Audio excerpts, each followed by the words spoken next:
using another brand's paint. I mean, it's close enough. Almost identical, really.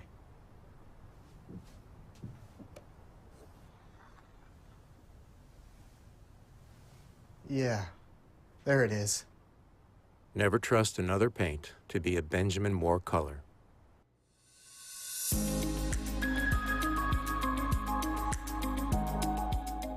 The Caribbean has some of the highest rates of overweight and obesity in the Americas. Parents are usually meticulous about what goes into their children's mouths from 0 to 1 year. But then something happens after 1 year when we say to them, eat from the family pot. Right. Somehow the family pot extends to snacks, both sugary and salty, soft drinks and candies of all descriptions.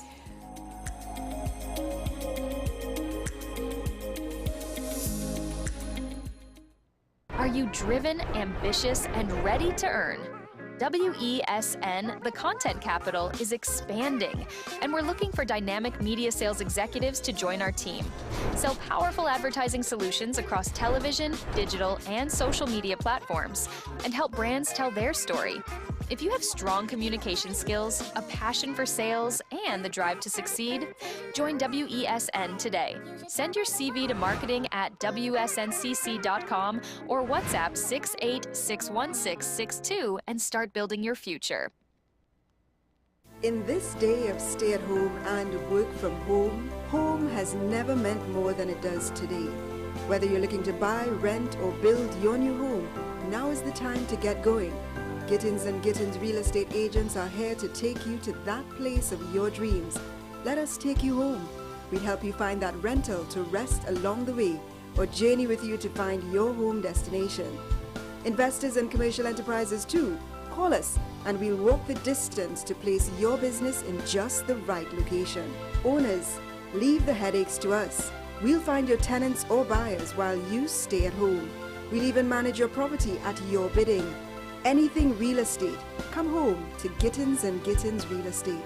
Call us at 760-3280 or 747-1220 or visit us at 16 Fifth Street in Woodbrook.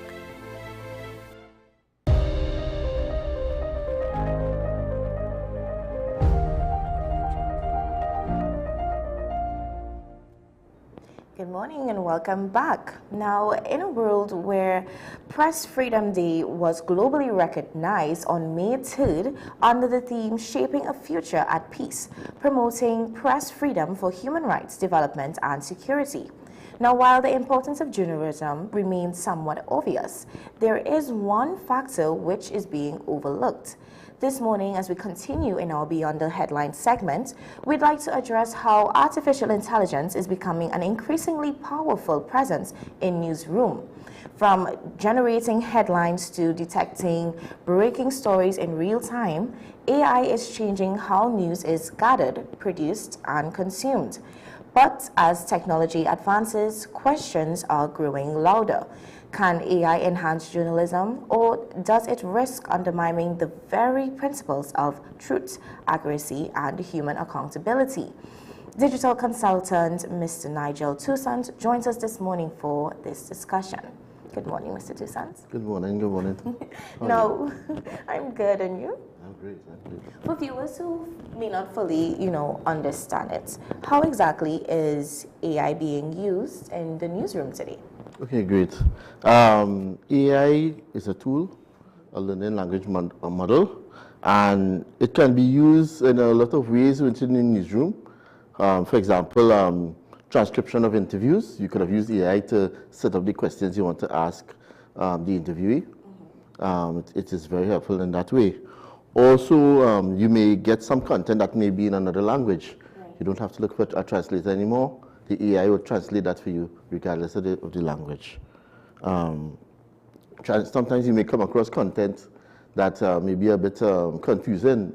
It can translate the content or help you to better understand it, put it in a way that you can better understand what this content is about.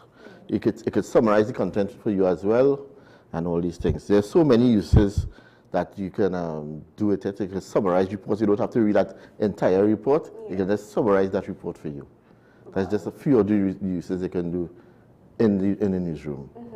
And in what ways would you say can AI actually improve journalism rather than replace it? Well, it can improve with respect to sometimes you may want a catchy name for a topic. It can give you a lot of suggestions. It can help with the wording. You may want to use a particular word. You don't know what will fit there. AI will assist with it as well.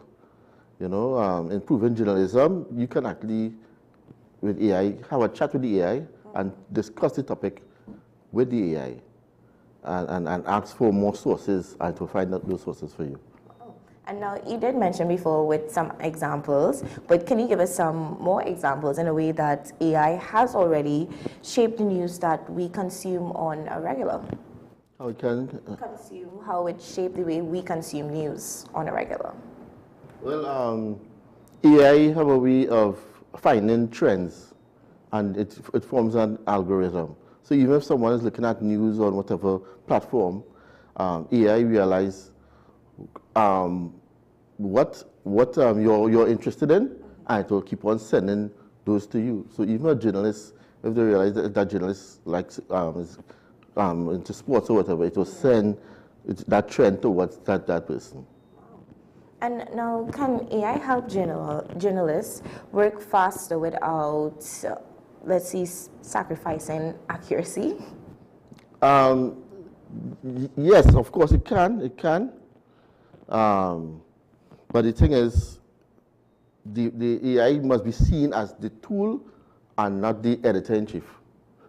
All right. So the person, the human being must retain that responsibility of keeping facts and ethics in place. Right. There should not be a handover of the AI actually being in charge and they just put it through the AI and it's being used. As a matter of fact, Reuters, they use AI in their journalism, and you know they're one of the big internationals. They actually say when they use AI. If they use something and the AI created the entire content, they will state it. Associated Press, they're a bit more strict with their use of AI. Yeah. But Reuters use it, but they show the content and they let you know what part of the content that they use the AI. Now, what would you say is the biggest ethical risk in utilizing AI in terms of you using AI to produce or assist in the news content? Misinformation. Because once any newsroom have misinformation, they lose their credibility. Also, there can be a bias as well. Yeah. It is easy to form a bias. I know there's always the pressure of being the first to break out a news, something that comes out. But journalists have to remember to take their time, check the sources before sending out that information. Yeah. And just to, maybe expand a bit more in terms of checking sources, because some persons may utilize AI tools to check the same sources.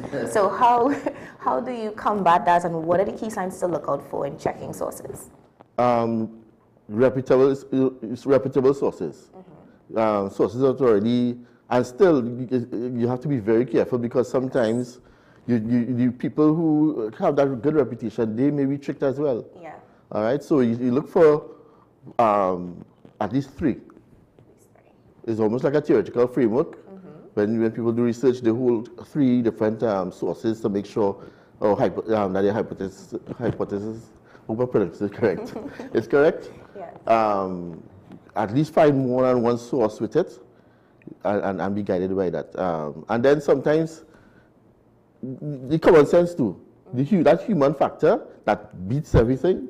Yes, we might say AI is smart and all these things, but that human factor, check it makes sense, does it make sense?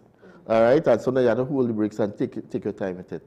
Because a lot of people, remember also that AI is being used as an information weapon. Yes. and people may actually bring out information. And himself, some time ago, I was looking at a guy who was speaking about what's going on in the Middle East. Right. And then you realize, wait, no, it's not him. Someone else that, well, it's AI created to look like him, song like him. And, you know, when you know what to look for with AI, you realize that that's not the person. Yes. That's not the person. So you have to be journalists have to be even more careful than before. Because you can be caught. As a matter of fact, there are apps now. I have one of the apps, a cloning app. All it needs is 10 seconds of your voice. Wow. And it could bring across your voice and your mannerisms in speaking as well. Wow. Just 10 seconds it needs. Now, what you mentioned before, this also deals with like the deep fakes and misinformation that we were talking about, right? Yes, yes. And it's interesting you brought up that with the Middle East, because with the whole Jamaica hurricane issue, there were also AI news being broadcasted that were fake. Yeah. And a lot of people were thinking that it was real. So it really is something to be mindful of, to watch out for those signs and try to pick at it and actually know, again, common sense with human nature being able to pick at it. Now, would you say AI is a threat to jobs in journalism, especially for young reporters entering the field? I don't see it as a threat. There's always that need for that human refereeing. Yes, AI will assist. AI will assist with getting information, putting together content. Right. But what you need is journalists who are AI aware. They know AI. They know how to use it. So they wouldn't have a problem with journalists getting jobs. But the journalist who will get a job is that person who is AI aware, who knows how to use the AI, train with it. Also train with cybersecurity as well, right. Because AI can be used to manipulate and create a lot of problems with respect to information, to sell that wrong information and attack as well, cyber attacks. So they have to be aware of that as well. They'll be training that as well. Now, how should journalists adapt to staying relevant in an AI-driven media environment? I think people still want to see that human factor. For example, we all know YouTube. You will be on YouTube. And from the time you realize, when you realize that that's not a human being speaking, it's actually AI, you get turned off, not so? Yeah, you're not getting that human factor. Yeah. AI cannot, at least in the foreseeable future, as far as I can see, I don't think it will get that real human factor, that emotional aspect of it, because humans, we are communal. And we like to know that you're speaking with someone with feelings and emotions, and who can appreciate what the person is feeling, how the person is feeling, and how something affects them. Yeah. Now, before we were talking about how AI could even come across as empathetic, but it's just the codes. Could you share some more on that in terms of persons getting attached to, instead of talking to a real person, they talking to AI, and they sharing all their problems with AI, and you know, AI is their friend. So could you go into that a bit deeper in terms of how do you change the narrative now that, no, this is just a program, you're still going to need people at the end of the day? How would you go about that? Okay. No, a lot of people, the AI, as I mentioned before, the AI can speak to you. Yeah. Especially like ChatGPT. Yes. You know, you have that conversation. But if you have a conversation with AI long enough, you realize, yes, it may tell you positive things. You know, it might say things that can really motivate you. Yeah. But at the same time, you know that human element, because it responds to what you're saying. It looks for sources that will be online or it will tell you something to your situation. Right. But you're not getting that human side that even if the voice can sound empathetic, you know, you know it's not human. It's not human. Just because somebody who cannot really feel how you feel or never experience what you experience. Yeah. You know, somebody say, somebody, a close relative passed away, and somebody who the mother never died. You say, you know, my mother died, I know how you feel. Your mother never, you don't know how I feel. AI never went through that human experience as well, that human journey. So I don't think it will replace that human love and emotions as well. Okay. And how would you say, or what safeguards should media houses, to be exact, put in place to maintain credibility once AI is probably in use or they're thinking about utilizing it for it? What are the things that they should put in place? Newsrooms should consciously make policies to make these safeguards. They should have professionals in AI. I mean, not like I advertise myself here, but what they should have. Professionals in AI to really be there to help with these policies, not only the policies, but the governing of these policies as well. Right. Because sometimes something new will come up and you don't know how the policy may fit in that. That's where the professional can come in.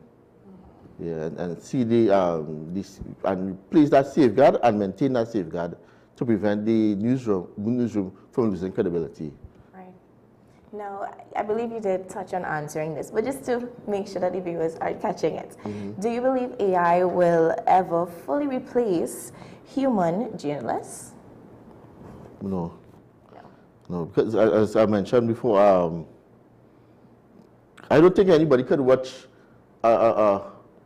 a program with the AI speaking, you realizing it's an AI, and you know by the look, they have a way, the body movement, tries to emulate the human so much that it is not human. And the blinking to me, Right. it is a bit disturbing. I don't think that would be an issue, but journalists, again, they should use the AI as the tool, and as I mentioned, not the editor-in-chief. Sometimes people have a temptation, I know that at times, to overuse the AI, you know, but you lose that style of yourself, your style of yourself. And even when I read, after a while, when I may read content or hear content, and I say that's AI generated. Even if a human being reading it, you hear the patterns of AI, and it throws off people sometimes, and it destroys creativity. That's a serious point you touched on there. So I don't think it will replace humans at all. Right. I don't think so. And how prepared are Caribbean newsrooms, would you say, particularly in Trinidad and Tobago, to integrate AI responsibly? Well, to be honest, I'm hearing, well, you all have taken the initiative to delve into AI itself. Within the Caribbean, you see like Jamaica, Barbados to some extent, but we still have a long way to go. Right. There's certifications in AI governance that helps create policies. That will be very helpful because sometimes when you delve into it, you realize there are dangers and challenges in it that we don't even see as yet with respect to the AI. But we have a long way to go still in the Caribbean and Trinidad and Tobago. You know. Now, you did mention the dangers. You want to just touch on that a bit in terms of how do we look at it on a plane where we try to manage the dangers and not have it exceed the more positive outcome of AI? Dangers can be. You can just repeat the question. So the dangers that you mentioned, in terms of long term, how we look at AI, there can be more dangers. So how do we manage these dangers so it does not overthrow the positive outcome that we can utilize, you know, the AI to help with everything else? Well, the policies have to be put in place. There must be a lot of discussions, and you must create that office of the persons who will govern it. Because, I mean, you want to bring on that story. You hear something and it's hot, and you want to be the first. A human should be the last person before it reaches to that newsroom. Before it goes out there. There should be somebody there before it goes out, let that human be there to go over everything first and say, okay, this is approved.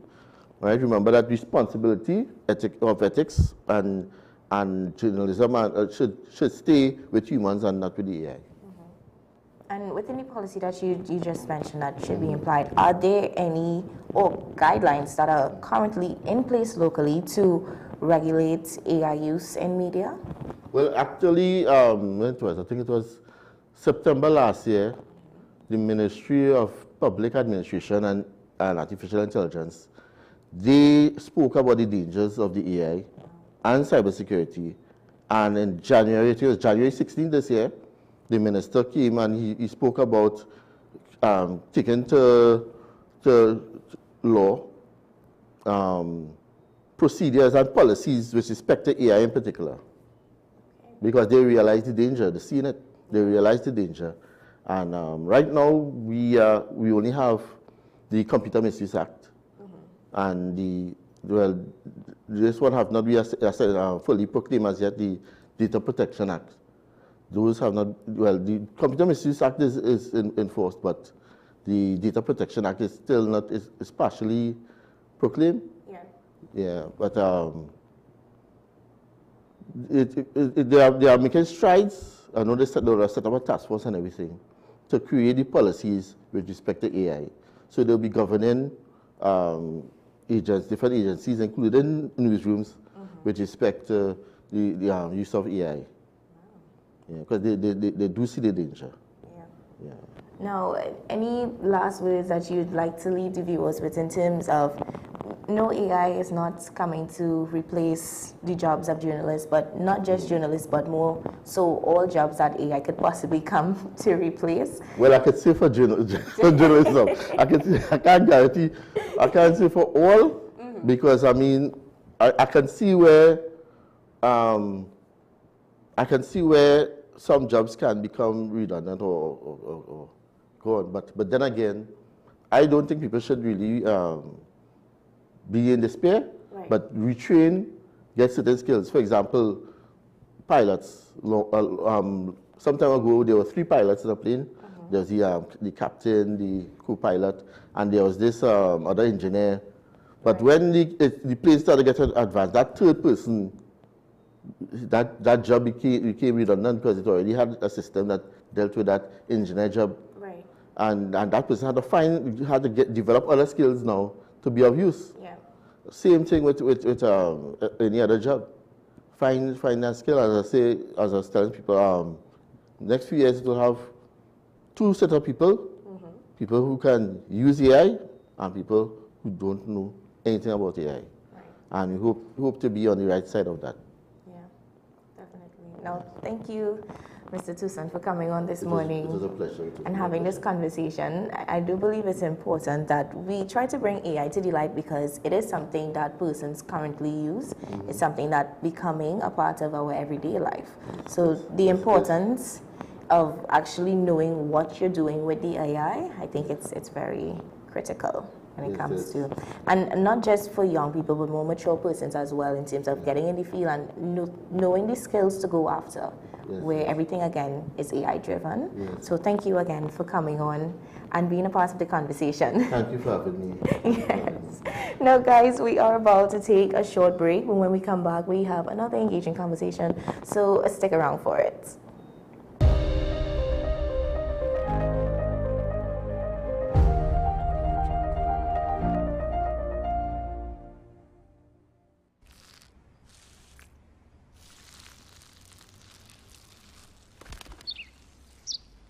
Maybe he landed here totally by coincidence. But if by chance he's admiring your fresh coat of Benjamin Moore soft sky blue, well, that's a pretty high compliment. Coming from an expert.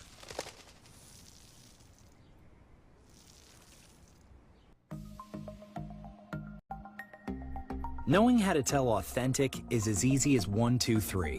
Find it, match it, search it. Step 1, find the style number on the tag.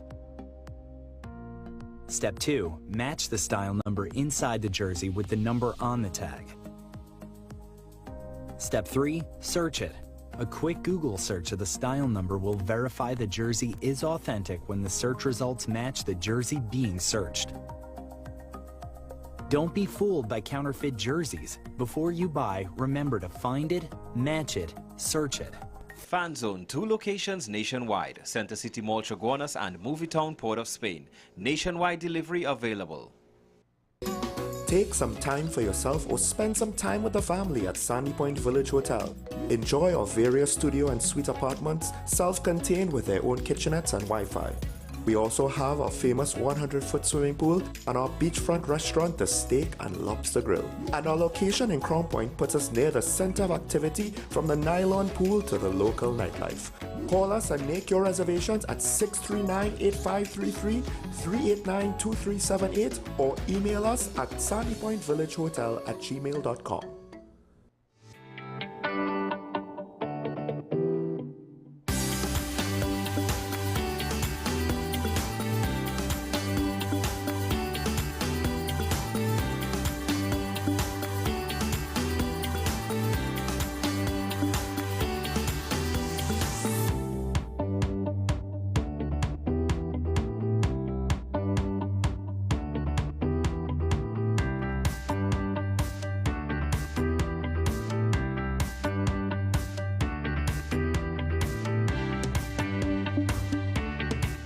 Are you driven, ambitious, and ready to earn? WESN, the content capital, is expanding, and we're looking for dynamic media sales executives to join our team.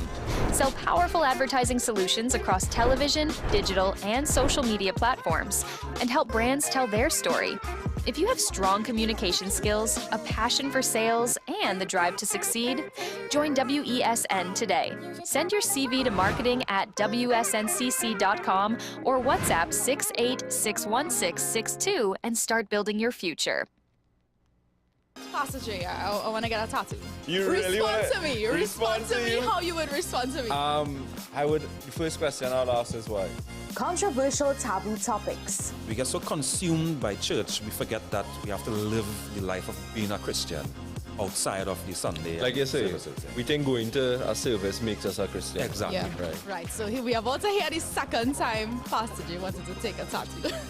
Would have been late last year and early this year. Oh gosh. Hope Unfiltered podcast with Pastor J and Ren.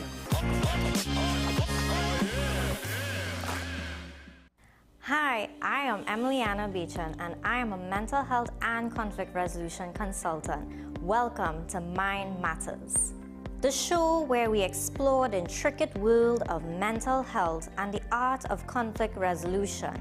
Join us as we hear from mental health professionals, conflict resolution experts, and everyday people who have transformed their lives through understanding and communication.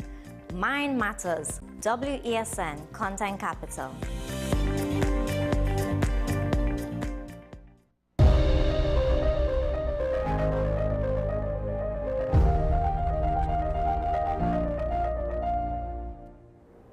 Welcome back. On today's segment of Ask the Expert, we're tapping into an international perspective on growth, mindset, and self-awareness.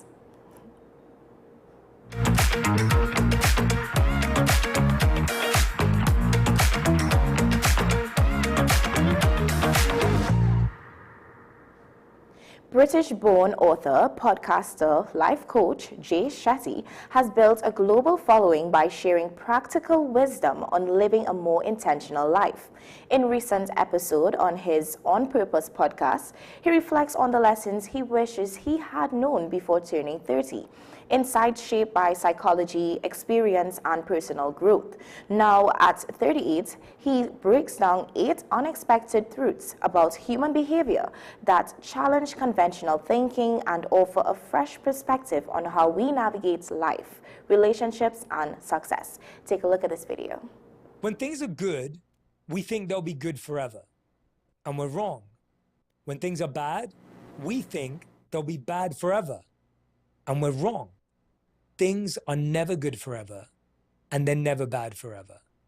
What we need to recognize is how we can focus on living a life of meaning and purpose and seeking peace, even in chaos. The #1 health and wellness podcast.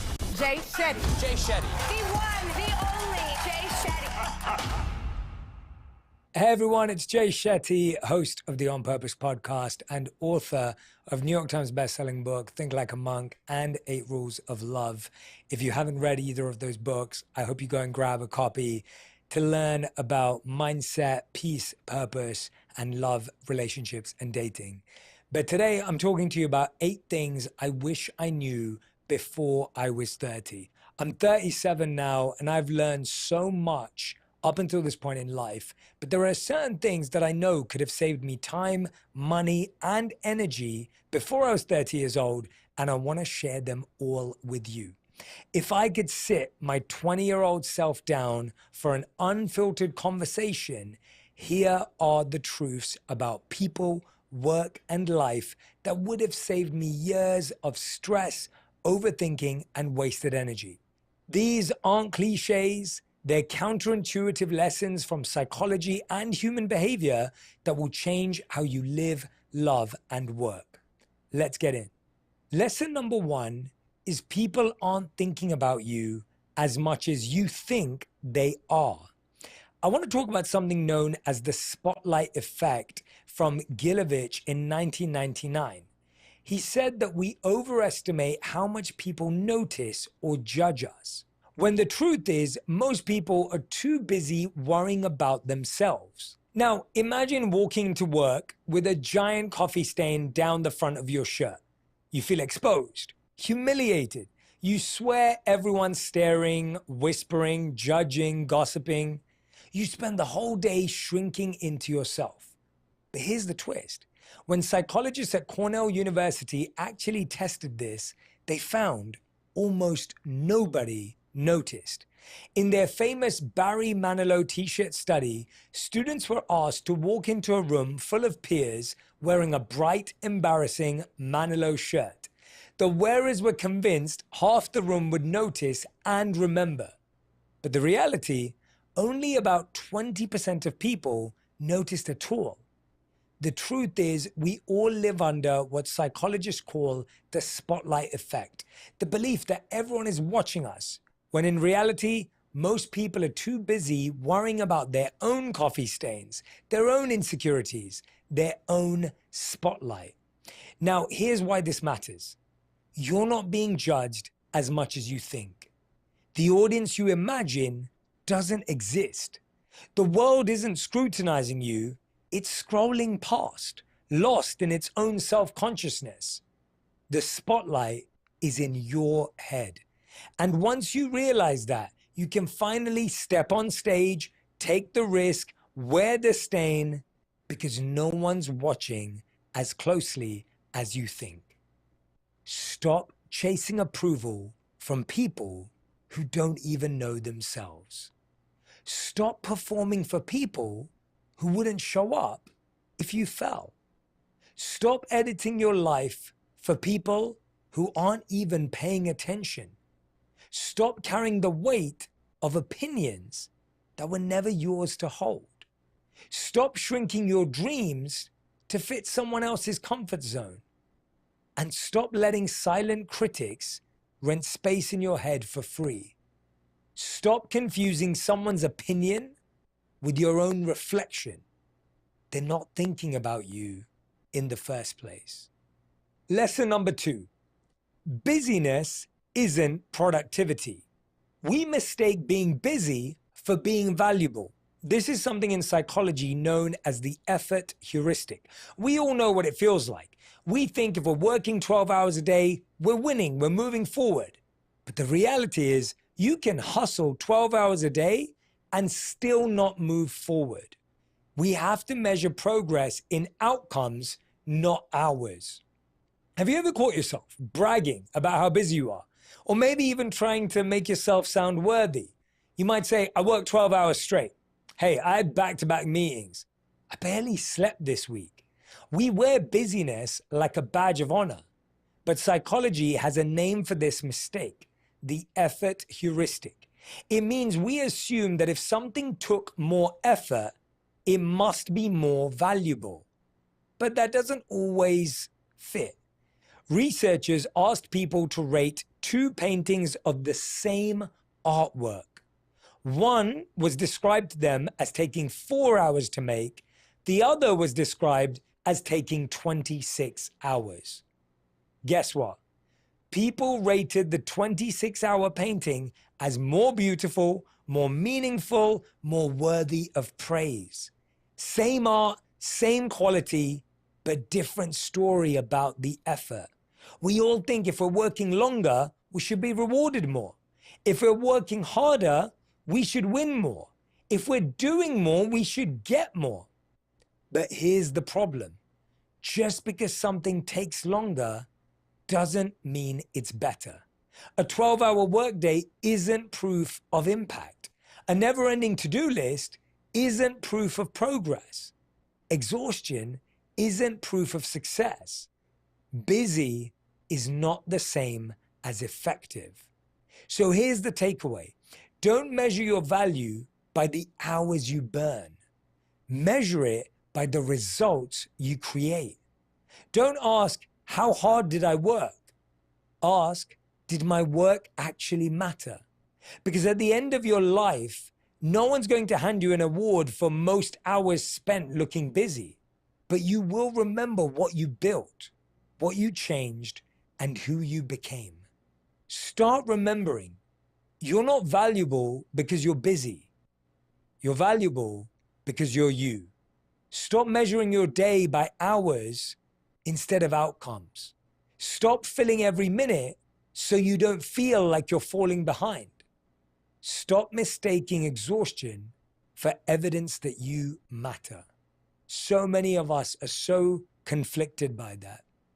It's time to work smart. It's time to work effective, not just hard. Lesson number 3. Your friends will change, and that's not betrayal. There's a psychological term known as socio-emotional selectivity theory. As we age, we prioritize depth over breadth in our relationships. Losing friends, as hard as it is often growth, not failure. Look, this is how it works. When you're in your 20s, your inbox is insane. You've got group chats, classmates, colleagues, Friday night plans with people you barely know. Your social world feels infinite. But something fascinating happens as you get older. Psychologists have studied this for decades, and the data is crystal clear. Your social circle shrinks. Not because you're failing, but because your brain is recalibrating. This is called socio-emotional selectivity theory, a concept pioneered by a psychologist at Stanford. She found that as people age, or even just perceive their time as more limited, they stop investing in endless social expansion. Instead, they prioritize fewer, deeper, more emotionally meaningful relationships. In one study, they tracked people's relationships across their lifespans.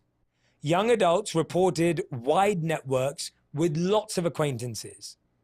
Older adults consistently reported smaller networks, but also higher satisfaction in those relationships. What was even more striking was that the older adults had fewer conflicts and reported greater emotional stability. It isn't age that changes us. It's how much time we believe we have left. When time feels expansive, we chase novelty and variety. When time feels expensive, we choose intimacy and depth. That's why your 20s feel like you're collecting people, and your 30s, 40s, and 50s feel like you're filtering down to the ones who really matter. I think a lot of us, when we're losing friends, when we grow apart, when we drift apart as we get older, we may start to judge people. We may think people change. We may think that we did something wrong. The reality is people have less time. They want to focus more on the relationships that matter. And this becomes a natural evolution in life. If you're feeling guilty that your social circle is shrinking, don't. It's not failure. It's what moving forward looks like. It means your brain is getting wise enough to realize a small circle that feeds you is more valuable than a large circle that drains you.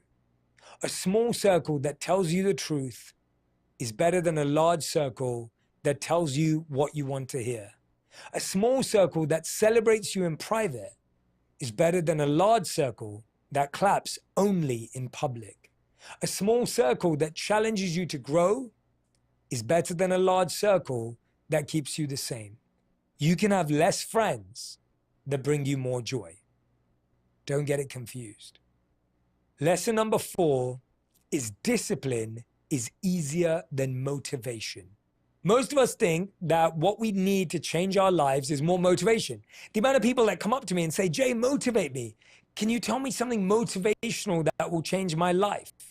We all feel if I could just feel more motivated, I'd go to the gym, start the business, eat better. But here's the counterintuitive truth. You don't need more motivation. You need more discipline. And discipline doesn't mean willpower or toughness. It means designing your life so the right choice is easier than the wrong one. Let me say that again. Discipline is designing your life so that the right choice is easier than the wrong one. Your systems are helping you make hard choices more easily. Psychologists call this ego depletion. Every decision you make, from what to wear to what to eat, drains your brain's self-control battery. By the time the evening comes, that battery is dead. How many of you have felt this before, right? You've been making decisions all day. What to wear, what to eat, meal prepping, what to cook, what to make for lunch, what to make for dinner. Then you've got, what color does this slide deck need to be? I haven't made the accounts balance up. I haven't replied to my mom. I haven't called my friend. I haven't texted this person back. I've got to update my dating profile. It's exhausting. And that's why motivation isn't reliable. Motivation fades with your mood. Discipline survives with your systems. It's why President Obama only wore 2 suit colors as president. Why Steve Jobs wore the same black turtleneck. They weren't lazy. They were protecting their discipline. They cut small decisions so they had energy for the big ones. This is known as something called decision fatigue. So many of us get tired making so many small decisions all day that we don't have energy for the big ones. Keep your energy for the big decisions in life. People spend more time planning their wedding than they do making sure the person they're marrying is the right person. People spend more time getting their degree than making sure the job they choose is worthy of their qualification. We waste so much more time in getting something than we do for preparing for something. Stop waiting to feel motivated. Start setting systems that make discipline feel natural. Lay out your clothes the night before. Put healthy food where you can see it and take away all the bad stuff. Block websites that waste your focus. Because success doesn't come from chasing motivation. It comes from designing a life where discipline is the default. Make yourself known through the symbols you carry with the new Pandora Talisman Collection. Inspired by ancient coins, each design transforms timeless symbols into modern statements. Inscribed with powerful Latin mantras, Pandora Talisman represents strength, love, and resilience. Wear one as your personal statement or layer them on Pandora necklaces and bracelets to tell your story. Pandora Talisman, words to live by. Now available in-store and online at pandora.net. Lesson number 5 is that most of your fears are memories, not threats. The fear you feel today usually belongs to yesterday. When you feel fear, your brain tells you it's about this moment. But most of the time, it isn't. Think about a child who is laughed at for reading out loud in class. Maybe you went through something like this as well. Years later, as an adult, they're asked to present at work. Suddenly their heart races, their palms sweat, their throat tightens. They think, I'm scared of public speaking. But the truth, they're not scared of this meeting or presentation. They're scared of that classroom. This happens because of emotional memory encoding. When we experience something painful, maybe it's embarrassment, rejection, failure, the brain doesn't just store the fact, it stores the feeling. The amygdala, the brain's fear center, tags that memory as danger. And the next time anything even resembles that situation, your body reacts as if the past is happening again. Maybe you had a really uncomfortable experience in water when you were young. Now, every time you get into water, whether it's the ocean or a swimming pool, you feel tight-chested.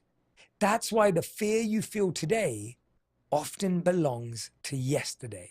They're not about real immediate threats, but about old memories being triggered.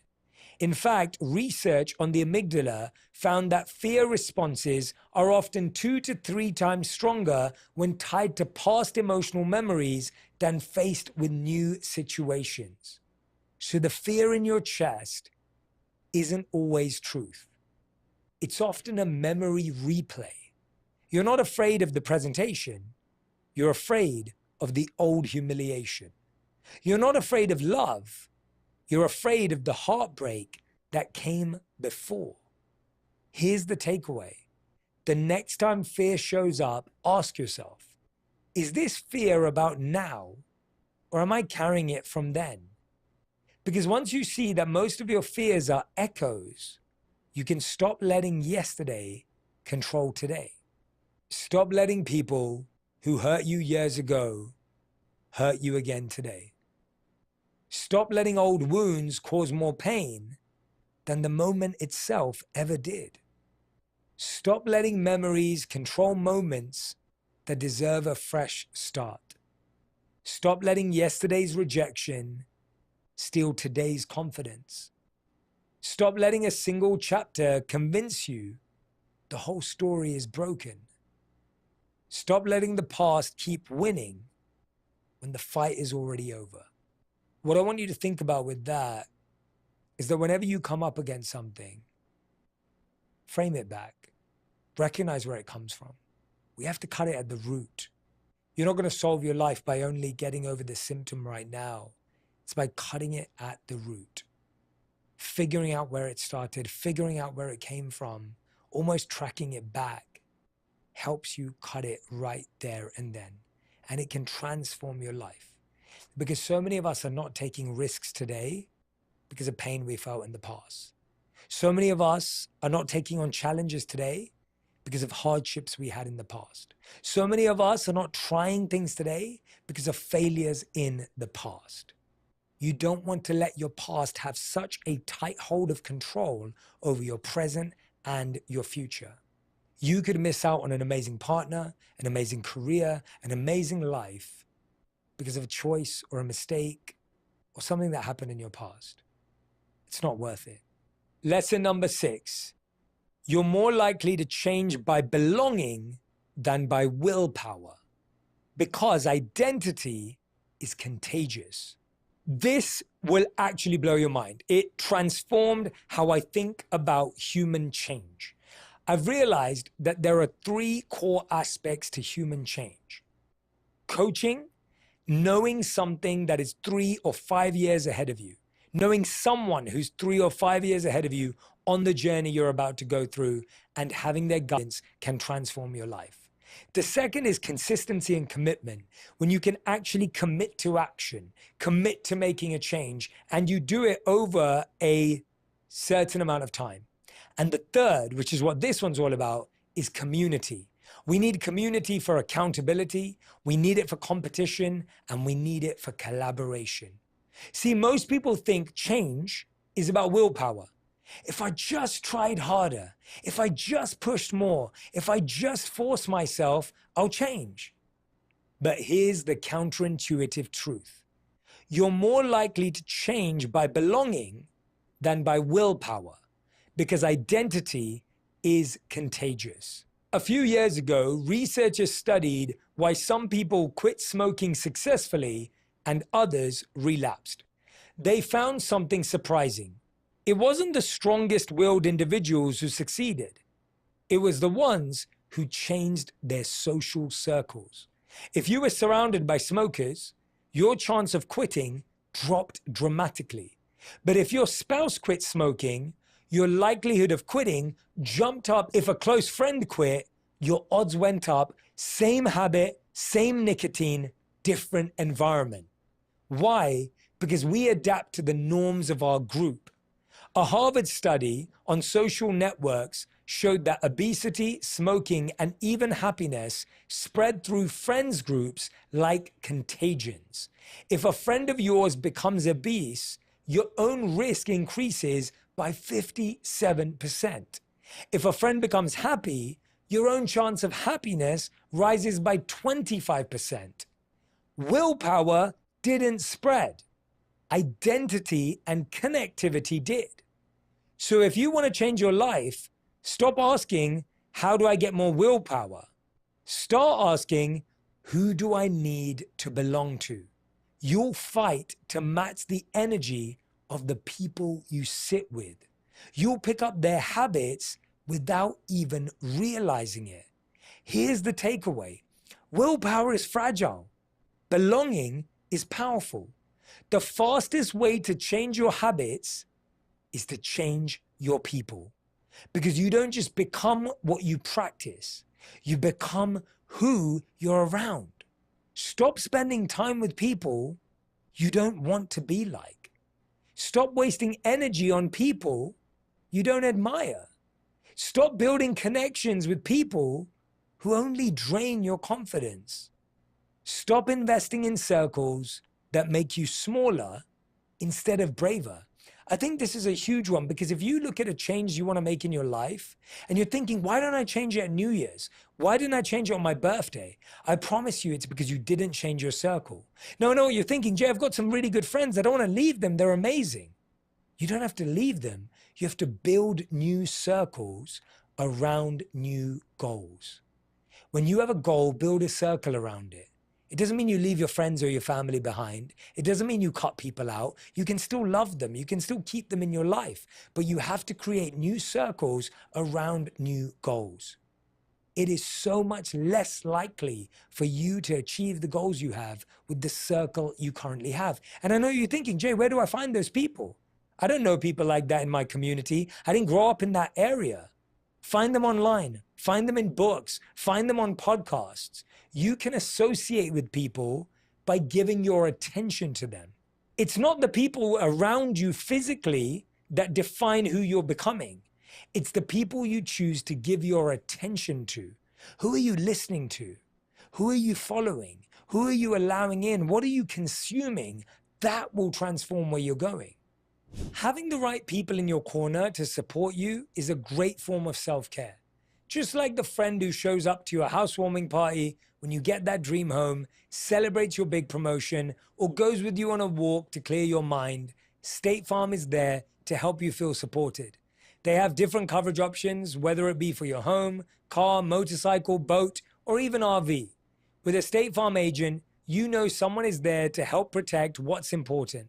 And with so many coverage options, it's nice knowing you have help finding what fits for you. So you can continue to celebrate all of life's biggest milestones. Go online at statefarm.com or use the award-winning app to get help from one of their local agents. Like a good neighbor, State Farm is there. Lesson number 7. You don't burn out from working too hard. You burn out from meaninglessness. Long hours don't always cause burnout. Empty hours do. Most people think burnout comes from working too many hours. They'll say, I'm exhausted because I'm working 70 hours a week. But here's what the research shows. It's not the hours that burn us out, it's the emptiness. I once coached a woman who is a high performer at a huge firm. She worked 60, sometimes 70 hours a week. But outside of work, she was full of energy. She ran marathons, she volunteered at a shelter, she traveled. Then she switched companies. Her hours stayed the same, maybe even a little lighter. She was making a bit more money. But within 6 months, she was burned out, drained, and ready to quit. Why? Not because of workload, but because the work no longer meant anything to her. The tasks were repetitive.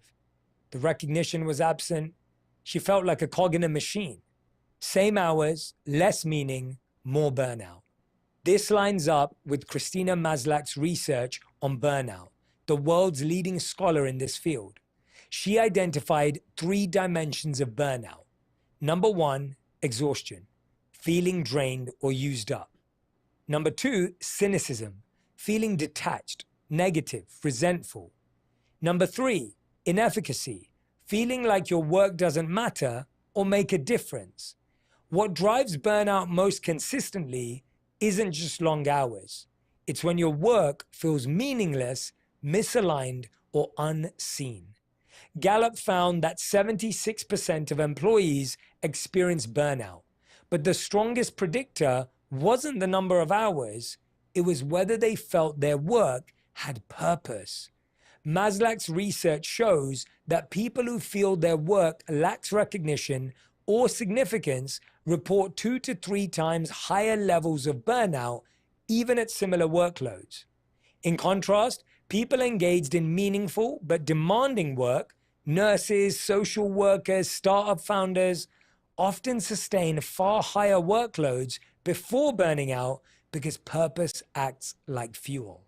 So the truth is, you don't burn out from giving too much of yourself.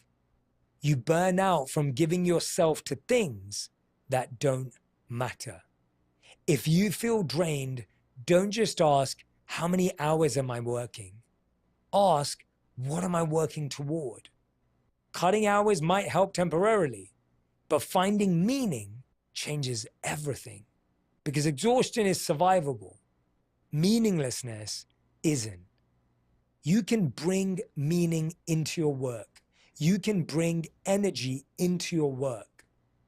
Find something that you can be curious about. Find something to bring passion into the workplace. You don't have to have the perfect job. You have to bring passion into the workplace. Lesson number 8, your brain lies about the future. We think we're good at predicting what will make us happy. I'll be so much happier once I get that promotion. Once I move to that city, everything will be better. Once I'm in that relationship, I'll finally be complete. But psychology says we're terrible at this. Daniel Gilbert, a Harvard psychologist, ran a study with people who were absolutely convinced that winning the lottery would transform their happiness. When they checked in with lottery winners a year later, their happiness had barely changed. In fact, many felt less fulfilled. Why? Because their relationships, routines, and sense of purpose hadn't shifted, just their bank balance. And here's the twist. When Gilbert looked at people who had suffered catastrophic accidents and lost mobility a year later, many of them reported similar happiness levels as before the accident. What felt like the end of life became the start of adaptation. This is called effective forecasting error. Our brain systematically overestimates how long good or bad events will impact our happiness. We imagine the promotion as a permanent high, when in reality, we adapt quickly. We imagine the breakup as endless despair, but over time, our emotional baseline returns faster than we think.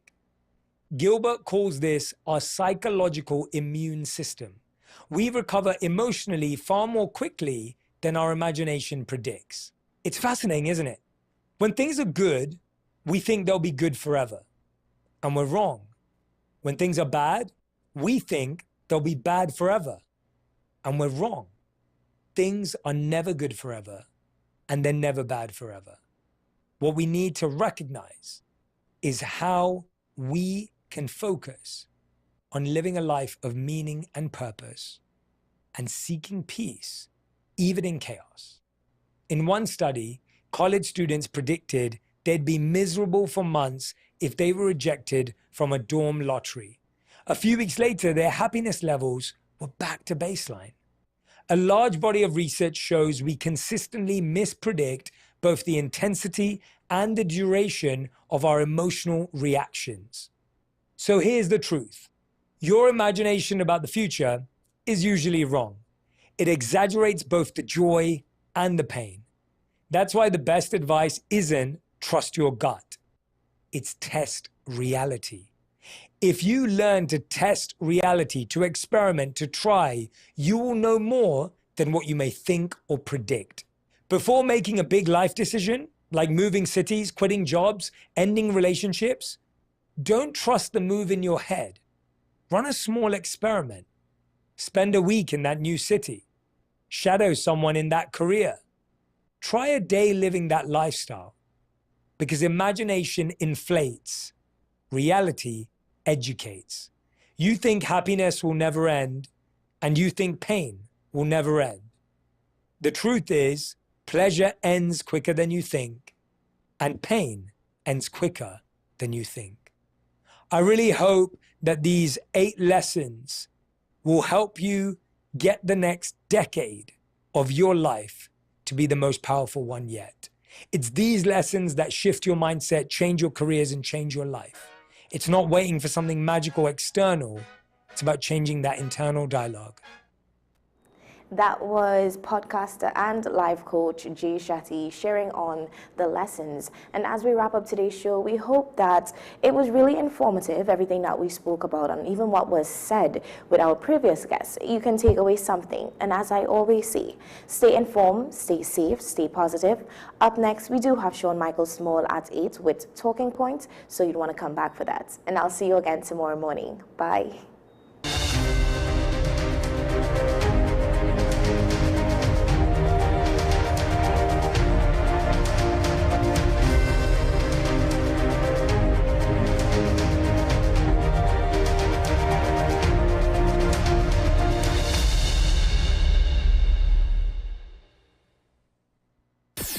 WESN. Are you driven, ambitious, and ready to earn?